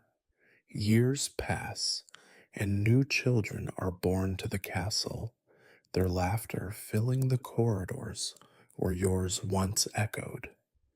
The world grows, changes, forgets. Your portrait, if you ever had one, gathers dust in an unused chamber, the paint fading, the nameplate tarnished. If a stranger asks about you, the answer is brief. He was the son who died young. The rest is silence. Oblivion is not a single event, but a process, a slow erasure, a gentle fading. You are remembered, then misremembered, then not remembered at all. Your life is reduced to a line in a family register, a date carved on a stone, a fleeting story told on stormy nights. Yet in the great, indifferent cycle of medieval life and death, this is not a tragedy, but the ordinary shape of things. To be forgotten is not a failure, but an inevitability. You lived, you suffered, you died, and the world, ever practical, moved on. Somewhere, someone might say a prayer for you, perhaps out of custom, perhaps out of love, perhaps out of nothing more than the hope that, one day, their own name will be whispered for a little while after they are gone. Centuries pass, and the dust of ages gathers thick over your name, your story, your bones. The castle, battered by time and weather and the shifting fortunes of kings, changes hands again and again. Stones crumble, walls are rebuilt, fires rage, banners change. The memory of your death, so urgent and all consuming in its moment, becomes a faint smudge on a brittle page, a puzzle for future scholars, and a footnote for the mildly curious. History, with all its appetite for drama and meaning, looks back and shrugs. What was it that claimed you, after all? In the archives, your passing is little more than a line. Conradin perished in his 16th year, fever and wasting. Some later scribe speculates about the cause. Was it the Black Death, the sweat, the pox, a poisoned cup, the malice of rivals? No one can agree. Some argue for divine judgment, others for foul air, a few for hereditary weakness. In the absence of certainty, everyone writes their own story.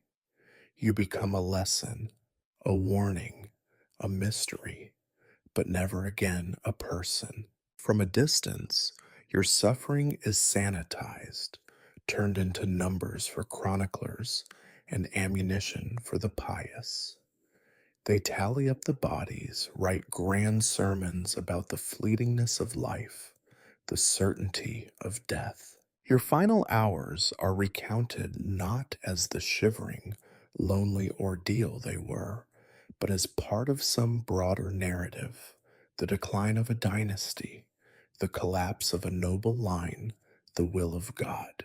The details that truly mattered, the taste of gruel, the ache of fever, the sound of your mother's voice, are lost to the ages, replaced by the dry authority of history books.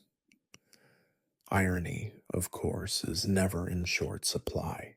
Those who come after you, armed with more knowledge and less wisdom, will diagnose your death from afar. They will argue about the symptoms, propose elaborate theories, assign blame to everything but the truth that in your time, everyone was helpless before sickness, and suffering was as ordinary as sunrise. They will write articles, give lectures, publish monographs, each convinced they have solved the riddle of your demise.